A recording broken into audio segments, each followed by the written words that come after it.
بسم اللہ۔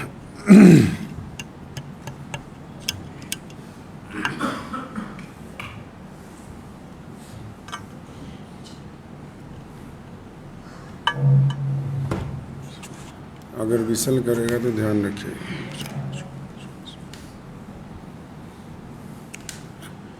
بسم اللہ الرحمن الرحیم۔ شروع اللہ کے نام سے جو بڑا مہربان اور نہایت ہی رحم کرنے والا ہے۔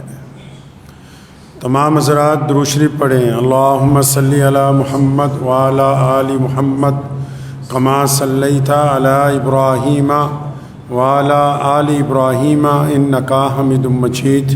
اللہم بارک علی محمد وعلی آل محمد کما بارکت علی ابراہیم وعلی آل ابراہیم انکا حمید مجید۔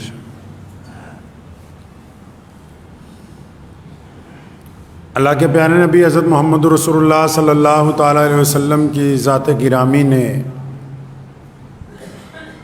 دنیا کے تمام انسانوں کی رہنمائی فرمائی ہے۔ وقت کے مطابق، حالات کے مطابق، تبدیلیوں کے مطابق اقوام کو کس طریقے سے زندگی گزارنی چاہیے، اس کی مکمل رہنمائی پیارے رسول صلی اللہ علیہ وسلم نے فرمائی۔ قرآن پاک میں بھی اور احادیث مبارکہ میں انسانوں کی عادات کے اوپر، جو عام عادتیں ہیں انسانوں کی، اس پر اللہ تبارک و تعالیٰ نے گفتگو کی ہے، اور نبی علیہ الصلاۃ والسلام نے بھی ان باتوں کو بیان فرمایا جو عام انسانوں کے دل و دماغ میں ہوتی ہیں۔ دین کا نام صرف نماز پڑھنا، روزہ رکھنا، حج کرنا، زکوٰۃ دینا، داڑھی رکھ لینا نہیں ہے۔ یہ تو دین کی ضروریات ہیں۔ ضرورتوں میں اور مقصد میں زمین آسمان کا فرق ہوتا ہے۔ قرآن پاک میں 26ویں پارے میں اللہ تبارک و تعالیٰ نے انسانوں کی کچھ عادتیں بیان کیں اور پھر نصیحت بھی فرمائی۔ نبی علیہ الصلاۃ والسلام نے بھی بارہا اس کی طرف متوجہ کیا۔ آپ نے دیکھا ہوگا کہ آج کل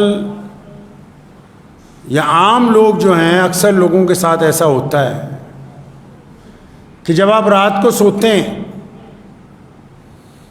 تو صبح کو جب اٹھیں تو ہونا تو یہ چاہیے کہ آپ بڑے فریش موڈ میں اٹھیں۔ جب بندہ رات کو سوتا ہے، رات کیوں بنائی؟ آرام کرنے کے لیے، اطمینان کے لیے، سکون کے لیے، جسم کی توانائی کو ریسٹور ہونے کے لیے۔ لیکن اب کیا ہو رہا ہے؟ رات کو جب بندہ سوتا ہے تو جب صبح اٹھتا ہے ایسا لگتا ہے اور زیادہ تھکا ہوا ہے، پہلے سے زیادہ پریشان ہے۔ میری اتنی تھکاوٹ تو دن میں نہیں ہوئی جو اب صبح اٹھتے وقت ہو رہی ہے۔ کیوں؟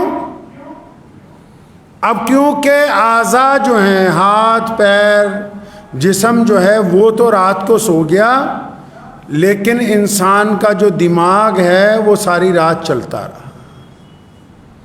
اب جب دماغ ساری رات چلتا رہا تو اس نے تمام اعضاء کو آرام نہیں کرنے دیا، ان کو ٹکنے نہیں دیا اطمینان سے۔ اب وہ ساری رات اس انداز سے چلتا رہا کہ طرح طرح کے خواب آتے رہے، طرح طرح کے خیالات آتے رہے۔ تبھی تو بعض اوقات آپ دیکھتے ہیں جب ایک جھپکی آتی ہے 24 گھنٹے میں ایک مرتبہ، کئی مہینوں میں کسی کو یہ نصیب ہوتی ہے، جب اس کو 1-2 منٹ کی، 10 منٹ کی نیند کے بعد ایسا لگتا ہے کہ میں بہت دیر سویا اور صبح ہو گئی۔ یہ وہ وقت ہوتا ہے جب دماغ، دل، تمام اعضاء جسم کے ایک ساتھ آرام کرتے ہیں۔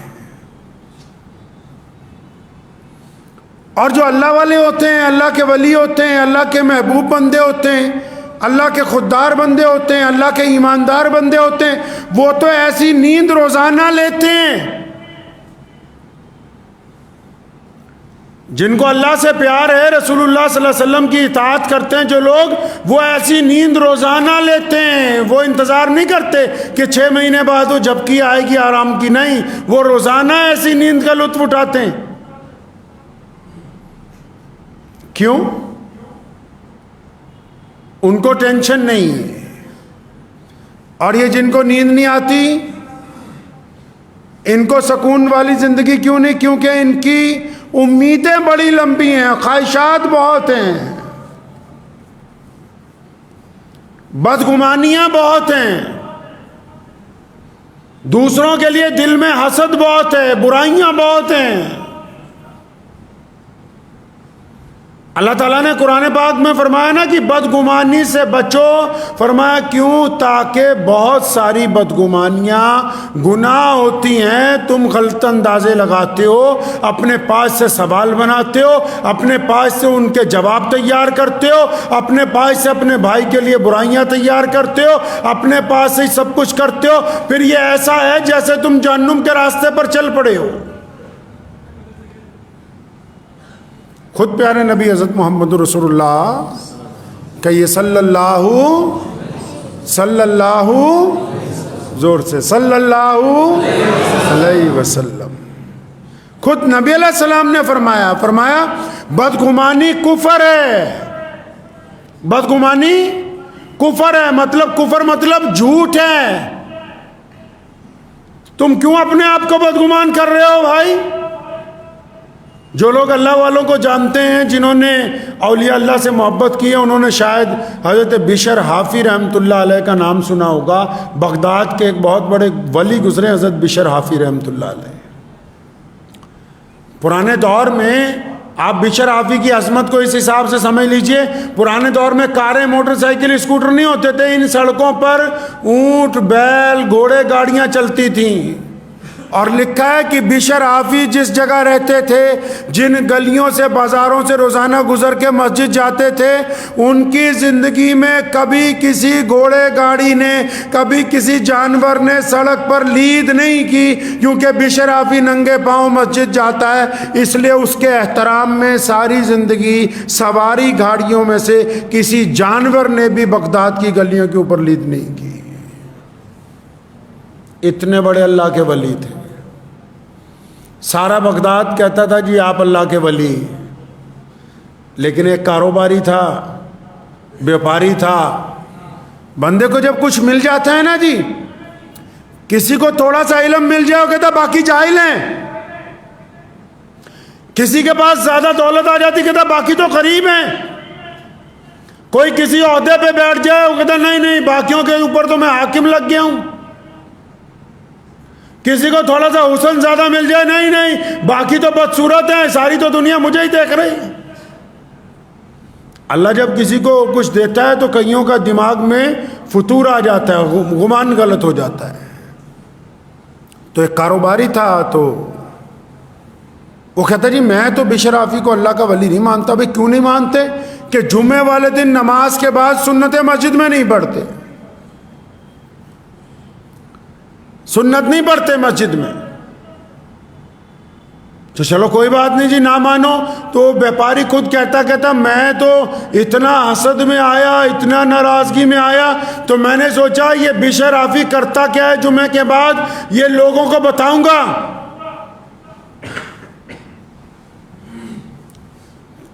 تو چنانچہ ایک دن جمعے کے بعد وہ بشر حافی سے بھی پہلی نماز سے باہر پہنچ گیا. تو دیکھا بشر حافی، لوگ سنتیں پڑھنے لگے. حضرت بشر حافی رحمۃ اللہ علیہ مسجد سے باہر نکلے تو فوراً چلتے ہوئے نان بائی کی دکان پر پہنچے جہاں اچھی روٹیاں ملتی ہیں. تو وہ کہنے لگا کاروباری کہ میں نے دل میں کہا ہو تو یہ اللہ والے کو بھوک ستاتی ہے، اسی لیے نماز پڑھتے ہی پہلے کھانے کا پربند کرنے جاتا ہے. تو کہتا ہے نان والے کی دکان سے نان لیا اور گوشت لیا، ایک ڈبے میں ڈلوایا برتن میں. تو کہنے لگا میرے دل میں نعوذ باللہ بدگمانی اور بڑی. میں نے کہا دیکھو ہے یہ اللہ والا، سفید داڑھی ہے، کیسے مزے کے کھانے لے رہا ہے، سنتیں نہیں پڑھی اس نے. تو تو کہنے لگا میں چھپ کے دیکھ رہا تھا تو بشر آفی نے سارا سامان ایک پوٹلی میں باندھا اور وہ چل پڑا بغداد کی سڑک پہ ایک طرف کو. تو میں بھی فاصلے سے پیچھے پیچھے شہر سے باہر نکل گیا, جنگل میں داخل ہو گیا. تو کہنے لگا میرے دل میں آیا اچھا تو وہاں راستے میں مزے لے لے کے کھائے گا کسی بڑھیا جگہ پہ, کسی بہترین درخت کی چھاؤں میں بیٹھ کے. تو کہنے لگا میں پیچھے پیچھے اس کے اور چلتا رہا تو کیا دیکھتا ہوں کہ ایک بہت ٹوٹا سا مکان ہے, باہر سے کنڈی لگی ہوئی ہے. تو بشر آفی رحمۃ اللہ علیہ نے اس کی کنڈی کھولی, اندر داخل ہوئے. تو کہنے لگا میں جھانکنے لگا تو دیکھتا ہوں کہ سامنے چارپائی پہ ایک بہت بوڑھا آدمی جس کو فالج ہوا ہے, جس کا ہاتھ اور پاؤں نہیں چلتا, جس کے منہ میں سے رال ٹپک رہی ہے. تو بشر آفی نے کھانا رکھا, اپنی دستار اتاری, پانی میں بھگو کے نچوڑی, اس سے اس کا منہ صاف کیا, ہاتھ صاف کیے اور اس کو تکیہ لگا کے بٹھایا. کھانا کھولا, لقمہ بالکل اچھی طرح ہاتھ سے نرم کر کے اور اس کے منہ میں ڈالا. اور پھر بشر آفی نے کہا کہ میرے بھائی, میرے عزیز, مجھے آج معاف کر دینا, جمعہ تھا اس لیے تمہارا کھانا 1 گھنٹہ لیٹ ہو گیا. مجھے پتا ہے تجھے اور کوئی کھلانے والا نہیں ہے, تو ناراض نہ ہو مجھ سے. جمعے والے دن مجھے مجبوری ہوتی ہے, میں جمعے کی جماعت چھوڑ نہیں سکتا. تو یہ کہتا ہے کہ میں رونے لگا کہ یہ تو معاملہ ہی کچھ اور ہے. تو بڑے میاں کے آج جس کو فالج ہوا وہ کہنے لگے بشر تو پچھلے 20 سال سے روزانہ صبح دوپہر شام مجھے کھانا کھلاتا ہے, کب تک تو ایسا کرتا رہے گا؟ بشر نے کہا جب تک میرے رب نے مجھے طاقت دے رکھی ہے. کہنے لگا تجھے ملتا کیا ہے؟ فرمایا میں جب ایسی نیکی کرتا ہوں جو بس میرے رب کو پتا ہے اور آپ کو پتا ہے, تو اللہ نے تو مجھ جیسے فقیر کی عزت لاکھوں دلوں میں ڈال رکھی ہے. کچھ نیکیاں تو ایسی ہونی چاہیے کہ جن کا تعلق اللہ اور بندے کے درمیان ہو. یہ کون سی نیکی ہے کہ ہم کسی کا کام کرنا چاہتے ہیں, پھر یہ چاہتے ہیں کہ دنیا کو پتہ لگ جائے, پھر یہ چاہتے ہیں کہ وہ فیس بک پہ جائے, پھر ہر ایک 10 منٹ بعد کھول کے دیکھتے ہیں کتنے لائک ملے, پھر تھوڑی دیر بعد دیکھتے ہیں کسی نے کچھ تعریف کے کلمے لکھے کہیں نہیں لکھے. یہ ساری کی ساری ٹینشنیں بس اس بات نہیں پال رکھی ہیں کہ ہم جو نہیں ہیں وہ بننا چاہتے ہیں اور جو ہیں اس کو ہم قبول نہیں کرتے. ہم جو نہیں ہیں وہ بننا چاہتے ہیں. اللہ نے ہمیں جس حیثیت میں رکھا ہے نا, اللہ تعالیٰ نے بڑا بہتر رکھا ہے. جاؤ تو صحیح, ہسپتال بھرے پڑے, لاکھوں لوگ ہیں, علاج ہو رہا ہے, شفا نہیں مل رہی, اور ایسے گھروں میں جاؤ لاکھوں لوگ بستر پہ پڑے ہوئے روزانہ کہتے کہ یا اللہ موت دے دے, موت نہیں آ رہی. لاکھوں لوگ ہیں جن کے پاس برتن نہیں ہیں کھانے کے لیے, صرف چند کپڑے چیتڑے کے لپٹے ہوئے ہیں. جاؤ ان لوگوں کو جا کر کیوں نہیں دیکھتے جو رات کو بنا آشیانے کے سڑکوں کے کنارے سوتے ہیں؟ ان لوگوں کو کیوں نہیں دیکھتے جن کی زندگی پاگل خانوں میں گزر رہی, جو جیلوں کے اندر بند بیٹھے ہیں؟ اب بھی تمہیں پتا نہیں کہ اللہ نے تمہیں لاکھوں انسانوں سے بہتر زندگی عطا کی ہے. پھر بھی جہاں ہیں وہ قبول نہیں ہے, نعوذ باللہ. جہاں ہیں وہ نہیں قبول. ہمیں تو پردھان جی کے نام سے پکارا جانا چاہیے, ہمیں تو بہت بڑے عالم کے نام سے پکارا جانا چاہیے, ہمیں تو فلاں ڈگری کے حساب سے اللہ نے جس مقام پہ رکھا کوئی شکر کی بات ہی نہیں. محمد رسول اللہ نے دین دیا صبر والا, شکر والا, الحمدللہ والا, کہ ہر حال میں اللہ کا شکر ادا کرے. اور اللہ نے جن کو رکھا ہی بہتر حال میں ہو وہ اللہ کا شکر نہ ادا کریں اور بدگمانیاں پالتے رہیں. پھر پالیے بدگمانیاں, جتنی بدگمانیاں ہوگی اتنی ٹینشن ہوگی, جتنی ٹینشن ہوگی اتنی نیند کم ہوگی, جتنی نیند کم ہوگی اتنی بیماریاں ہوگی, اور جتنی بیماریاں ہوگی اتنی جلدی قبر کے گڈھے میں چلے جاؤ گے, اتنی جلدی چلے جاؤ گے. کسی نے کیا لینا ہے؟ کیا ہو جی, کیا ہو, کیا پتہ لگے, کون سے بڑے ترم خاں جو 24 گھنٹے یہ فطور ہے کہ میں یہ ہوں, میں وہ ہوں, مجھے یوں پکارا جانا چاہیے, مجھے ایسے میرا پروٹوکول ہونا چاہیے. ہم ہیں کیا؟ امیر المومنین سیدنا عمر بن خطاب رضی اللہ تعالی عنہ ایک دن دوپہر کے وقت، مسلمانوں کے بادشاہ ہیں، خلیفہ ہیں، اور کسی مسجد کے، ایک مسجد کے پردھان نہیں ہیں، کسی ایک آدھے محلے کے کونسلر نہیں ہیں، کسی ایک آدھے حلقے کے وہ ایم ایل اے نہیں بنے، کسی ایک آدھی ریاست کے وزیر اعلیٰ نہیں بنے، ایک آدھے ملک کے سربراہ نہیں بنے، ایک وقت میں 65 لاکھ مربع میل کا حکمران، جس کی سلطنت میں درجنوں ملک ہیں، جس کے قلم سے روزانہ لوگوں کو گورنریاں عطا ہوتی ہیں۔ حالت یہ ہے کہ ایک دن دوپہر کو اچانک گرمی کی شدت میں میٹنگ بلا لی، کیبنٹ کی میٹنگ بلا لی مسجد نبی صلی اللہ علیہ وسلم میں۔ جو صحابہ قریب کے تھے، کیبنٹ کے اندر تھے، سارے کے سارے بلا لیے۔ اب جتنے صحابہ ہیں سارے آ گئے، ابو ہریرہ رضی اللہ تعالیٰ عنہ بھی آ گئے، عبداللہ ابن زبیر رضی اللہ تعالیٰ عنہ وہاں موجود ہیں، ابو عبیدہ بن جراح رضی اللہ تعالیٰ عنہ موجود ہیں، اور یہ تو ہیں ہی سیدنا حضرت عثمان بن عفان اور مولا علی رضی اللہ تعالیٰ عنہ رضی اللہ تعالیٰ اجمعین موجود ہیں۔ سارے کے سارے آ گئے۔ بھائی اچانک دوپہر کو کیا بات ہو گئی؟ کسی نئے ملک پہ کوئی حملہ ہو گیا، کسی وزیر کو اتارنا ہے، کسی گورنر کو نیا لگانا ہے، ہوا کیا؟ کہیں کوئی سیلاب آ گیا، کسی ملک میں کوئی طوفان آ گیا، بات کیا ہو گئی بھی اتنی دوپہر کو بنا نماز کے وقت کے دوپہر کو اعلان کر گیا میٹنگ ہے جی آ جاؤ مسجد میں۔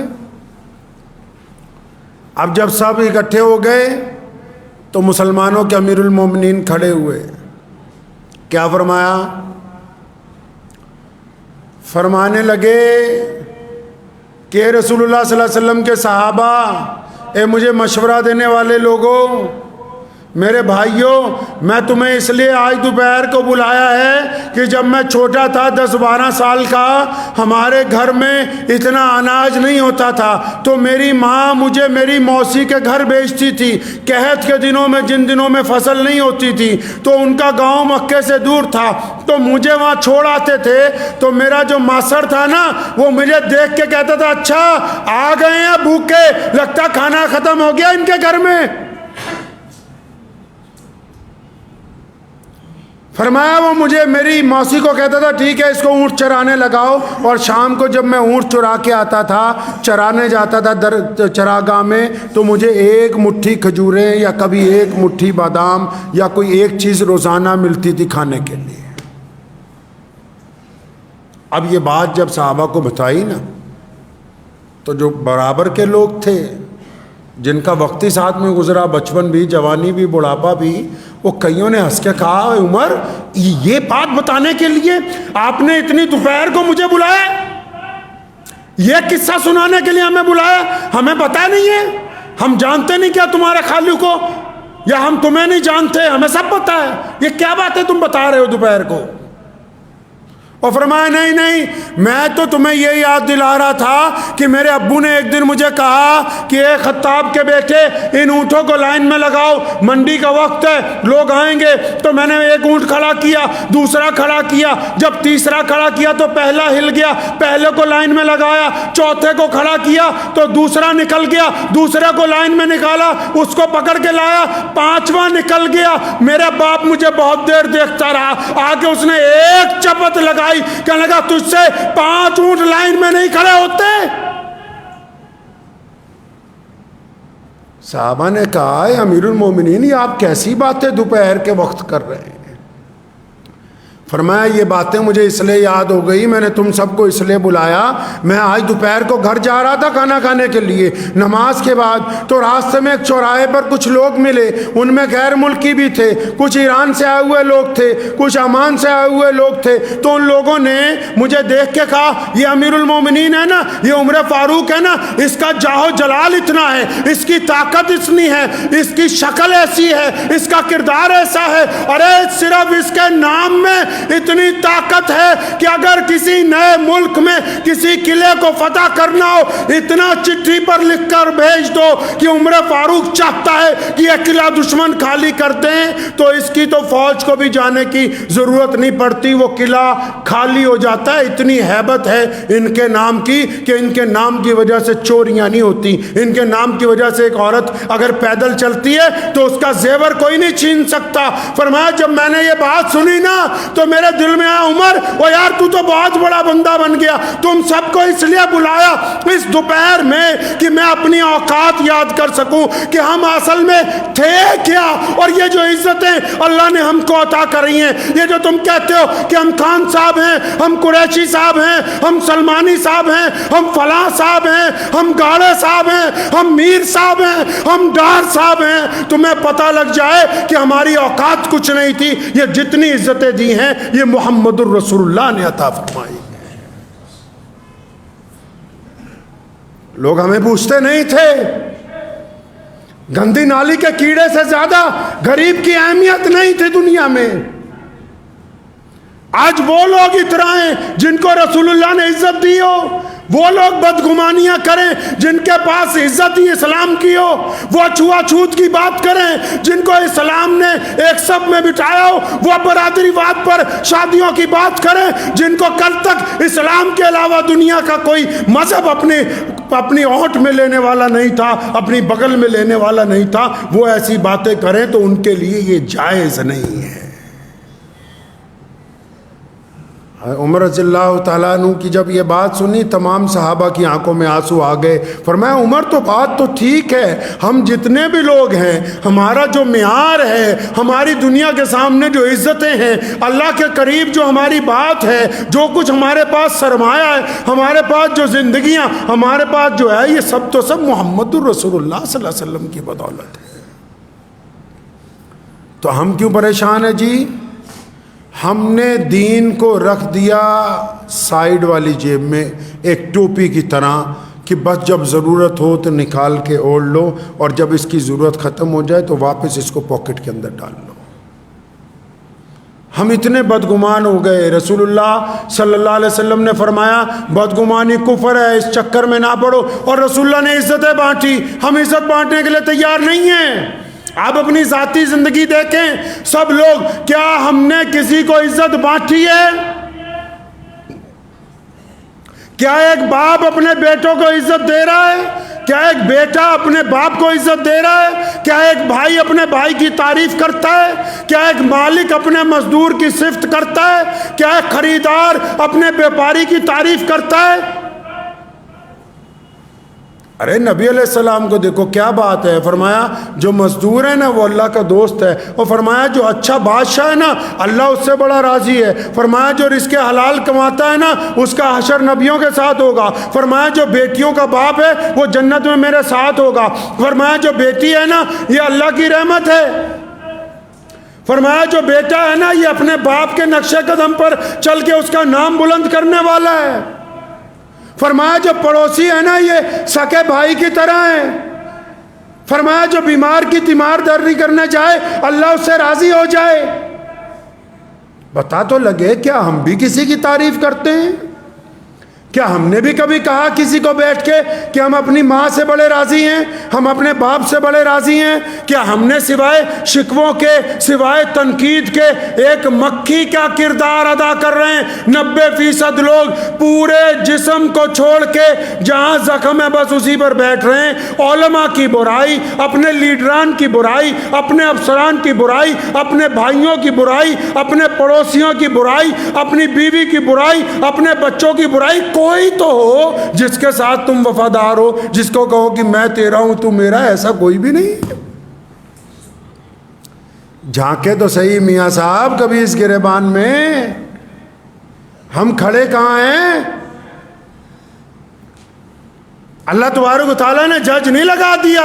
کئی لوگ بیٹھتے ہیں، میں سنتا ہوں اکثر کہ جی فلاں مسلک والے، فلاں مسلک والے، اللہ کے بندے اس مسلک کو چھوڑو۔ مجھے بات یاد آ گئی، حضرت مولانا مفتی عبد الوحید صاحب بٹھنڈی جموں کے بہت بڑے عالم دین گزرے ہیں، اللہ تعالیٰ ان کے درجات کو بلند فرمائے، اللہ تبارک و تعالیٰ ان کو جنت میں اعلیٰ مقام عطا فرمائے۔ انہوں نے اپنی مادری زبان میں قرآن پاک کی تفسیر لکھی ہے، مادری زبان میں۔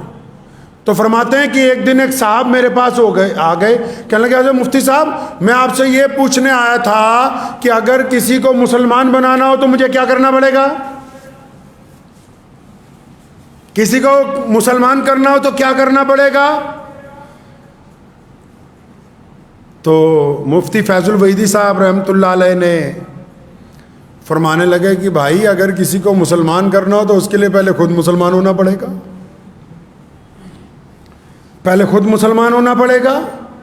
کہنے لگا نہیں حضرت، جیسے میں ہوں، آپ مجھے دیکھیں نا، جیسے میں ہوں، میں نے کسی کو اگر کلمہ پڑھوا، فرمایا تیری تو بات کر رہا ہوں، تیری بات کر رہا ہوں، مجھے یہ تو بتا فجر کی نماز پڑھی؟ فرمایا حضرت وہ تو میں پڑھی نہیں جاتی۔ تو فرمایا رسول اللہ تو کہتے ہیں جس نے جان بوجھ کے نماز چھوڑ دی وہ اسلام سے باہر ہے۔ اور 11ویں والے پیر شیخ عبد القادر جیلانی بغدادی رحمۃ اللہ علیہ فرماتے ہیں کہ جس نے جان بوجھ کر نمازیں قضا کی، جس نے جان بوجھ کر 3 جمعے کی نمازیں چھوڑ دی، فرمایا اس کا نکاح ٹوٹ گیا، اولاد حرام کی ہے۔ پڑھیے 11ویں والے پیر کے جتنے عاشق ہیں ان کو جا کے پہلے، اور فرمایا ایسا بندہ مر جائے تو اس کو مسلمانوں کے قبرستان میں دفنانا جائز نہیں ہے۔ تو مفتی فیض الوحیدی صاحب نے فرمایا کہ پہلے خود مسلمان ہونا پڑے گا۔ حضرت جیسے میں، فرمایا فجر کی نماز پڑھی نہیں، ظہر پڑھتے ہو نہیں، کس بات کی دعویٰ ہے کہ ہم بہترین مسلمان ہیں؟ بہترین مسلمان ہونے کے لیے رسول اللہ کا کہنا ماننا ہوگا، اور رسول اللہ کا کہنا سب سے پہلے یہ ہے کہ نماز میری آنکھوں کی ٹھنڈک ہے، تاکہ رسول اللہ چاہتے ہیں کہ نماز آپ کو بدگمانی سے بچا دے، نماز آپ کے خیالات کو اچھا کر دے، نماز آپ کے کردار کو اچھا کر دے، نماز آپ کے لب و لہجوں کو اچھا کر دے۔ تو جتنے بھی لوگ چاہتے ہیں نا بھی ٹینشن سے بچنا ہے، جتنے لوگ چاہتے ہیں کہ رات کو آرام سے سونا ہے، جتنے لوگ چاہتے ہیں کہ ہمارے دل میں جو روگ ہیں وہ دور ہو جائیں، تو بدگمانی دور کرنے کا بہترین طریقہ اللہ تعالیٰ کی حضور سجدہ ہے، اپنے دل کو پاک کرنا اور دوسروں کی تعریف کی ہمت کرنا۔ اسلام نے کہا کہ اگر آپ کسی کی تعریف نہیں کر سکتے تو اس کی برائی بھی مت کیجیے۔ کئیوں میں ہمت نہیں نہ ہوتی تعریف کرنے کی، کہتے نہیں ہم نے تو قسم کھا رکھی ہے اس کی برائی کرنی ہے۔ تو اگر آپ ایسی برائی کر رہے ہیں جو اس بندے میں ہے نہیں، اس بندے میں ہے نہیں، نبی علیہ الصلوۃ والسلام کے لیے جب اس بادشاہ نے کہا کہ نبی علیہ السلام کے کسی رشتہ دار کو بلاؤ، رشتہ دار سے پوچھیں گے کہ یہ کیسے ہیں، تو ابو سفیان اس دور میں مسلمان نہیں ہوئے تھے رضی اللہ تعالیٰ عنہ، وہ اس بادشاہ کے قریب تھے، پہنچے تو بادشاہ نے کہا رشتہ دار بلاؤ، رشتہ دار بلائے گا، بتائے گا کہ یہ کیسے ہیں، ان کا کردار کیسا ہے، رہن سہن کیسا ہے۔ رشتہ داروں کو اصلیت پتہ ہوتی ہے، اور رشتہ دار سارے تو اچھے نہیں نہ ہوتے، لیکن سنو حضرت ابو سفیان نے کیا کیا۔ فرمایا میں تو رسول اللہ کے ساتھ نہیں تھا، ایمان نہیں لایا تھا، اس نے مجھے رسول اللہ کے بارے میں بہت سارے سوالات کیے، فرمایا بڑی کوشش کے باوجود کوئی ایسی بات ہی نہیں ملی جو نعوذ باللہ ہم کہتے ہیں کہ رسول اللہ صلی اللہ علیہ وسلم کے اندر یہ بات ہے۔ کوئی بات ہوتی تو بتاتے، کوئی ہوگی تو بتائیں گے۔ آج کل تو اچھا کام شروع ہو گیا نا، رشتہ داروں نے بھی، یاروں دوستوں نے بھی نماز اپنی پڑھتے ہیں، کھاتے میں دوسرے کی لکھوا رہے ہیں، صدقہ خود دے رہے ہیں، کھاتے میں دوسرے کی لکھوا رہے ہیں۔ آپ کہیں گے یہ کیسے ہو سکتا ہے، نماز اپنی پڑھتے ہیں، کھاتے میں دوسرے کے لکھواتے ہیں۔ بھائی اب جس کی برائی کرو گے، جس پہ الزام لگاؤ گے، اس میں وہ برائی نہیں ہے تو یہ تمہاری نمازوں کا اجر تو اسی کے کھاتے میں لکھا جائے گا نا جی، یہ آپ کی نیکیوں کا ثواب تو اسی کو ملنے والا ہے نا، آپ تو پھر کنگلے کے کنگلے ہی۔ تو اس لیے کوشش کریں کہ پیارے نبی حضرت محمد رسول اللہ صلی اللہ علیہ وسلم چاہتے ہیں کہ خوبصورت معاشرہ بنے۔ کیسا جی؟ کیسا معاشرہ بنے؟